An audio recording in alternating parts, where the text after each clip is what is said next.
Bonjour, donc c'est une nouvelle vidéo que je réalise sur le harcèlement en réseau. Donc ça c'est sur les dégradations que j'ai chez moi et l'utilisation de l'hypnose par les harceleurs. Donc j'ai déjà dit que j'avais des fouilles chez moi, parfois je retrouve mes affaires fouillées comme si elles avaient été fouillées comme dans le film Le Grand Blanc avec une chaussure noire. C'est comme si des gens s'entraînaient à faire des fouilles, à faire des perquisitions, à chercher quelque chose et remettaient tout en place. Voilà. Mais j'ai aussi des dégradations dans mon appartement. Sur mes affaires. Et le problème, c'est que les dégradations ont lieu en ma présence, quoi. Donc, par exemple, là, j'ai un sac à dos que j'ai toujours sur moi. Et il y a une semaine, j'ai retrouvé les languettes, enfin, pour tirer. Il y en avait une complètement tirée en haut, une complètement tirée en bas, quoi. Et donc, comme je l'ai toujours chez moi, ce sac à dos, forcément, ça s'est fait en ma présence, ce truc-là. Puisque quand je sors, je le prends. Et voilà. Autre chose, dégradation, c'est le mise d'une substance acide dans mon gel douche et dans mon shampoing. Donc en fait, certaines fois, j'ai du shampoing qui a un pH de 3. J'ai pas gardé, je peux pas vous faire la preuve. Mais, donc le shampoing et le pH, je le garde pas chez moi.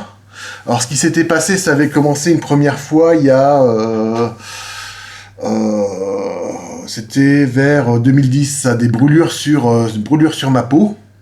Donc mon médecin m'avait dit que c'était peut-être une maladie, il fallait que je mette un désinfectant, etc. Donc ça marchait pas. J'ai été voir à l'hôpital des spécialistes de la peau. Et eux m'ont dit que j'avais rien et que ils m'ont donné pour me soigner un anxiolytique. Donc quand on a des brûlures sur la peau, se faire, brûlure à l'acide et qu'on vous dit que c'est rien et qu'on me donne un anxiolytique, alors l'anxiolytique n'a pas du tout été efficace. Mais en fait, là, j'emporte pas mon gel douche et mon shampoing sur moi, donc ils peuvent être trafiqués quand je suis pas là. Par contre, je me suis aperçu que mon dentifrice était aussi trafiqué. Et le truc, c'est que je me suis mis à emporter tout le temps mon dentifrice dans mon sac, pour pas qu'il soit trafiqué. Et c'était pas efficace. Donc en fait, ce qui se passait, c'est que j'achetais le dentifrice au supermarché. Donc j'allais chez moi avec le dentifrice. Et une fois chez moi, j'ouvrais le dentifrice. Le dentifrice était parfaitement normal au supermarché, j'accuse pas le supermarché. La boîte du supermarché, enfin la boîte en carton du dentifrice avait été recollée. C'est-à-dire que quand j'ouvrais la boîte, ça arrachait la boîte, c'était parce que ça avait été recollé, c'était déjà où était ouvert.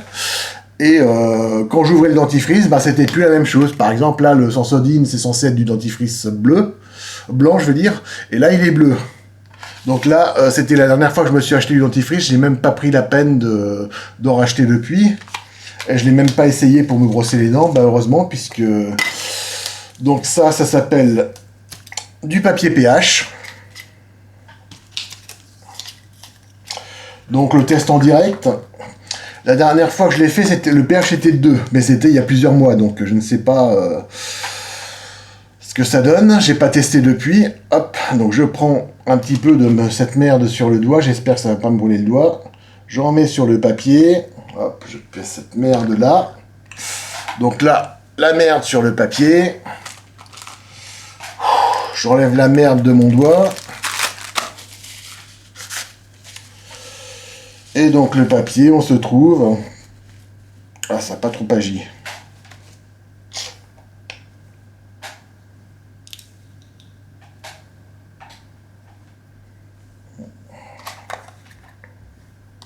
Bon, j'en remets un peu parce que, voilà.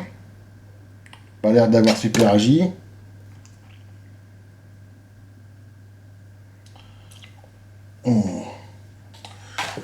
Et je me lave les doigts, enfin je m'essuie les doigts parce que c'est quand même, je pense que c'est Dernière fois, ça avait un pH de 2.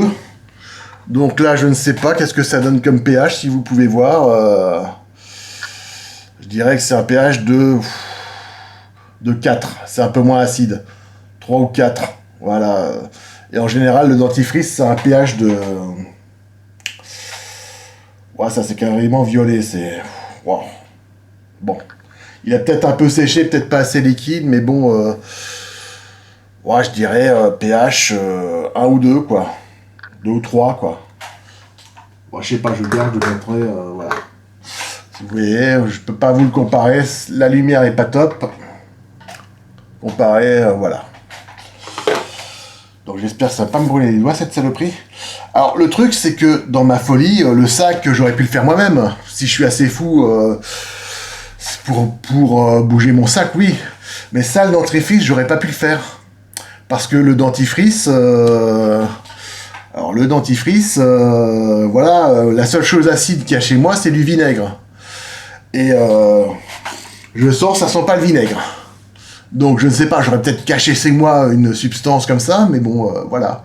Donc quelqu'un est venu entre le temps que j'aille au supermarché.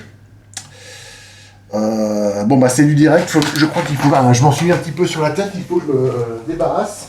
Hop.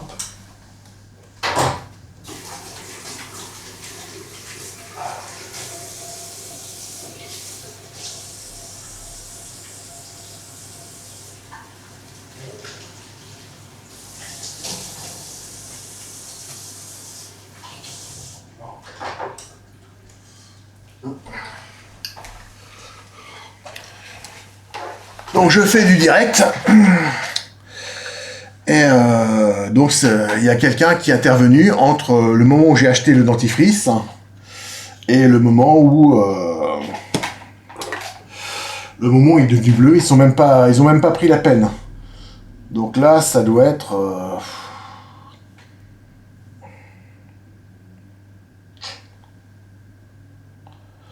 ouais, je sais pas. Là, quand je l'ai acheté, ça avait un pH... Enfin, la première fois que je l'ai testé, ça avait un pH de 2.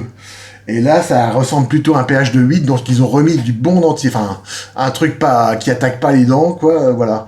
Parce que le dentifrice acide... le gel douche acide, il n'y a pas besoin, quoi. Quand vous prenez du gel douche acide, ça vous attaque pas. La peau est un peu brûlée, mais bon, ça guérit, quoi. Tandis que les dents, ça guérit pas, quoi. Si les dents, ça guérit pas, les dents diminuent un petit peu, ne se mettent plus au même endroit, ne collent plus au même endroit, et ça met un temps à ce que ça se remette, à que ça s'use de l'autre côté, quoi. Voilà, je sais pas si vous comprenez, quoi. Bon, il n'y a pas que mes affaires de toilette qui sont attaquées, il y a aussi mes chaussures. Alors le truc, c'est que je fais... j'ai un problème au genou. Je fais du genou valgum, c'est-à-dire que j'ai les genoux qui rentrent vers l'intérieur et les jambes qui s'écartent. Donc pour lutter contre ça, il faut que j'utilise des semelles orthopédiques, donc qui donnent un peu de hauteur à l'intérieur du talon. Mais en fait, ça sert à rien de mettre des semelles orthopédiques si on sabote vos chaussures pour que, en fait, votre talon, l'intérieur du talon tombe, quoi. Donc les chaussures,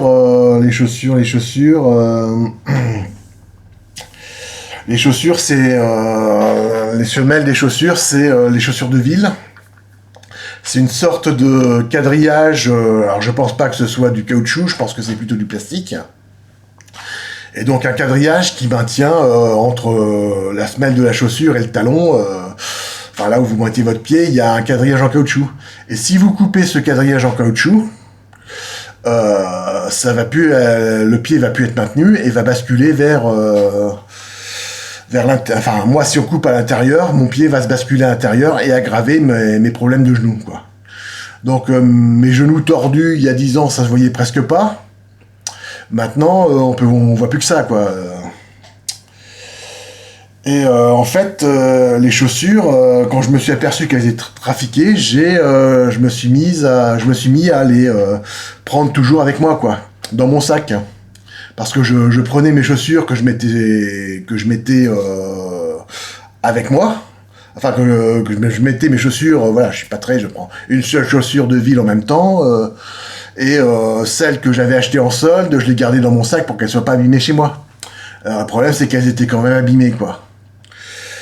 Donc, en fait, les dégradations, c'était simplement, au départ, il y a 30 ans peut-être, simplement rendre les chaussures au niveau du talon qui fassent mal au talon, que les chaussures soient dures au talon et qu'elles frottent sur le talon pour que vous ayez le talon à vif, quoi. Donc ça, je mettais plus de chaussures de ville, dures.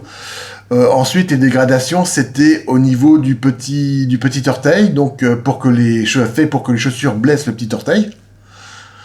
Donc voire même qu'elles arrachent l'ongle. Et ensuite, les dégradations, c'était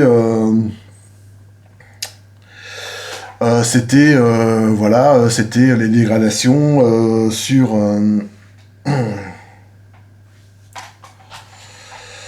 les dégradations c'était la taille des chaussures. Quand vous mettez des chaussures de petite taille, à la place des baskets de bonne taille, mais vous pensez que c'est la bonne taille et vous mettez des chaussures de petite taille, ça fait mal au pied. Et en fait, ça fait mal à l'ongle au bout du pied, c'est le gros orteil, quoi. Et donc ça, c'est marrant quand Amélie Poulain le fait pour punir son méchant voisin. Mais moi, quand je me fais ça, ça fait vraiment mal, quoi. Et en fait, voilà. Voilà. Donc les dégradations ont lieu pendant que je suis là, puisque je me balade toujours avec mes mêmes chaussures. Et mes chaussures sont... quand j'en achète, elles sont abîmées avant même que je les mette pour la première fois, quoi. J'achète plus que des chaussures de merde, parce que des chaussures de merde, j'ai pas acheté des chaussures à je sais pas, 50 € pour qu'elles soient dégradées avant que je les mette. Donc je prends plus que des chaussures à...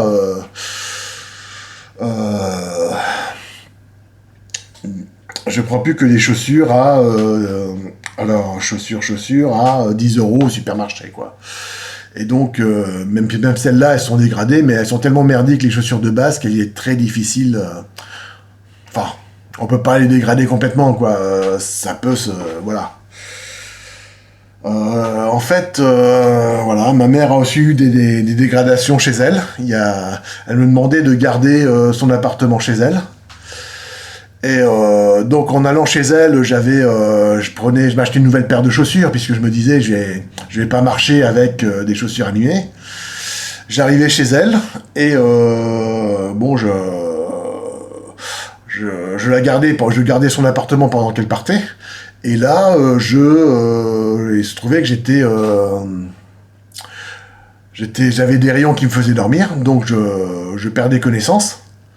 Et quand je me réveillais, quelqu'un avait pénétré dans l'appartement de ma mère. C'est-à-dire, il a fallu que je lui ouvre, puisqu'il ne pouvait pas pénétrer sans que... C'est barricadé aussi chez ma mère, donc voilà. Et mes chaussures étaient dégradées. Et parfois, la colle qui était faite pour rétablir les chaussures n'avait même pas eu le temps de sécher. Donc moi, je peux pas faire ça moi-même, parce que je suis vraiment très malhabile de mes doigts. Je pense que ça s'appelle de la dyspraxie. Et refaire en sorte que des chaussures aient l'air d'être neuves alors qu'elles ont été abîmées, moi je peux pas. Donc c'est forcément les harceleurs qui font ça. Donc 1 minute pour conclure. Donc si les harceleurs peuvent venir chez moi avec l'hypnose sans se faire repérer comme ils veulent, ils peuvent aussi faire venir chez mes voisins, quoi. Et je pense qu'il y a des micros planqués chez moi depuis peut-être 30 ans et qui diffusent via des récepteurs placés chez mes voisins. Et en fait, ils diffusent ce qu'ils veulent.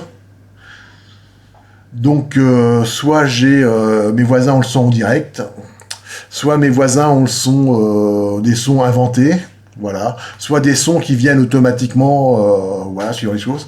Et ce serait peut-être l'explication des mystérieuses choses, des mystérieuses problèmes de nuisances sonores que connaissent mes voisins. Point. Mais j'en parlerai dans la prochaine vidéo en détail, voilà. Au revoir.